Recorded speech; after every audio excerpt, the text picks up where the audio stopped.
At University of Virginia Health System, we're for sharing the latest health information from top minds to keep you and your family healthy. With UVA Health System Radio, here's Melanie Cole. Selecting a child's car seat can be overwhelming for families. My guest today is KK West. She's a safety program coordinator for UVA Children's Hospital. Welcome to the show, KK. What are some of the different types of car seats and what ages and sizes should they be used? Okay, there's several different car seats on the market today. We have the rear-facing infant car seat, which sort of looks like or is familiarly known as the bucket car seat, which is used really just for infants. And the height and weight limits for the car seats kind of set the tone for the car seat. So when the child has reached the height and weight limit for that infant car seat, at that point they would want to either move to a convertible car seat, which is also can be rear-facing or forward-facing. The infant car seat has a 5-point harness in it. The convertible car seat is rear-facing, and once the child reaches about age 2 or has outgrown the rear-facing guidelines set by the car seat manufacturer, at that point that seat would turn around and become forward-facing. And then a forward-facing only car seat would be a car seat that is designed just to be forward-facing. Those car seats can have the 5-point harness, and some of them do convert into a booster seat, which has the lap and shoulder belt. And then there are the booster seats, which is the car seat that is designed just for a lap and shoulder belt. And typically that is for children ages 4 through 8, as long as they meet the height and weight requirements for the seat. So that's where parents need to look, is the height and weight, because some children, mine included, are tiny or don't fit that height and weight requirement. So then do we keep them in longer? Yes. The American Academy of Pediatrics is recommending that all children stay rear-facing for at least age 2, and longer if they still fit the height and weight requirements of that rear-facing car seat. And the idea behind that is that children's head and neck muscles are not as developed as adult or an older child, so keeping them rear-facing would keep them safer longer. Then once the child is large enough to be forward-facing and is in that 5-point harness, then you would continue to kind of monitor your child's height and weight based on what the seat manufacturer has established for the seat. So what should families look for and keep in mind when they go out shopping for those car seats? There's so many on the market. Oh, it's overwhelming what's on the market. So there really isn't a set, this is the best car seat. When you go out shopping for a car seat, you have to keep lots of things in mind. One, which car seat best fits your family's need? If you have 3 children, you may need a more narrower car seat to fit the 3 car seats across the back of your car. If your child is a larger built child, you may need more of a convertible car seat versus the infant car seat.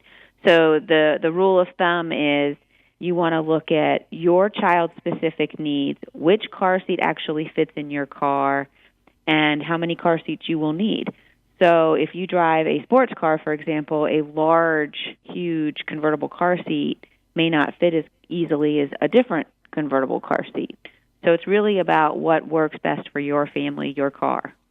And you really have to look at the size of your car and the size of the seat and the thought of your back, putting a child in there. Correct, absolutely. All car seats are crash tested to the same guidelines. So when you're looking at car seats, it really does matter which car seat best fits the child, best fits the car, and best fits your lifestyle. Now tell us about the risks of using used or expired car seats. People tend to say, I've got one you can use. Don't bother going out to buy one. Well, the car seats spend a great deal of time in a car, and cars get really hot, cars get really cold. So when they set guidelines for expired car seats, they're doing it because the integrity of that plastic and the seat material, after so many years of being out in the heat, the sun, the cold, can start to break down. If you think about kind of a plastic chair that sits on your deck, and after years of sitting out there, eventually the plastic gets old and brittle. The same thing is true for car seats. You want to make sure that your car seat is safe. And so many car seats have a 5-year lifespan on them. Others have a little bit longer, and it should say on any of the car seats the best used by date on the sticker on the side of the car seat. What is the Latch System? The Latch System stands for Lower Anchors and Tethers for Children, and all cars and car seats that came out after 2002 have this new system. And what it is in the cars, there's little metal rings that are built into the base of the seat, and then there's a latch system that's hooked in. Sometimes it's on the back of the seat, and it's a way for families to be able to get a child seat securely in the car without using a seatbelt system. It's supposedly easier to install than just a secured seatbelt system, although both work. The thing about latch systems is that each vehicle has its own weight limit for the latch system, and so it's important that you check with your vehicle manufacturer and make sure that you monitor your child's weight. And once your child reaches the max weight for that latch system, they would then need to use the seatbelt as the means to anchor their car seat. And when is a child ready to ride in the vehicle using just a seatbelt? Is that based on height, weight, one or each of them? What if they don't match up? All of the above. So the recommendation now is that 8 and above is kind of a general age time frame, but really it's about the size of the child, because some 8-year-olds are teeny tiny, some 8-year-olds are big. So the way that you can assess that is if the child's bottom fits up against the back of the seat with their back against the back of the seat, and their knees are bent easily over the edge of the seat with the feet touching the floor, flat on the floor. The shoulder belt needs to fit across the shoulder and not at the neck and the face, and the lap belt needs to fit not across the belly or stomach area, but across the thigh area.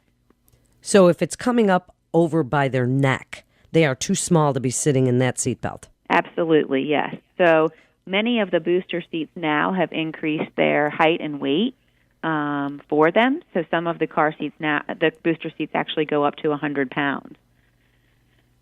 So what if your kid fights you on that? Then you work on more of a behavioral and a car seat plan. My son absolutely did not like riding in his booster seat, but he wasn't quite tall enough to come out of the booster seat yet. And so we remind them of the safety and how important it is. And we encouraged them that the car didn't go until everybody had their seatbelts on and he was in his seat. And then we routinely checked his size to make sure that when he reached that point that he could come out of his car seat. So wrap it up for us, KK. It's really great information. It's so important for parents to hear from an expert such as yourself about why this is so vital to follow those instructions. So wrap it up with your best advice on car seat safety. Okay, well, I am going to say that all children under the age of 13 should ride in the back seat of the car. I'm going to add that little plug. So if you are 12 or younger, you really should ride in the back seat of the car. All passengers in a vehicle should be restrained.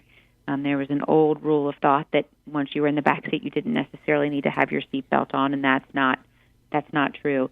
Set the best example as a parent or as a guardian. When you get in the car, put your seatbelt on, and that's going to help remind the children that it's important for them to wear their seatbelts too. So modeling that good behavior. And the other thing that I would say is car seats should be replaced after a moderate to major crash to ensure that that child is safe. A crashed seat may not be able to provide the safest environment for that child. Thank you so much for being with us today. You're listening to UVA Health Systems Radio. For more information, you can go to uvahealth.com. That's uvahealth.com. This is Melanie Cole. Thanks so much for listening.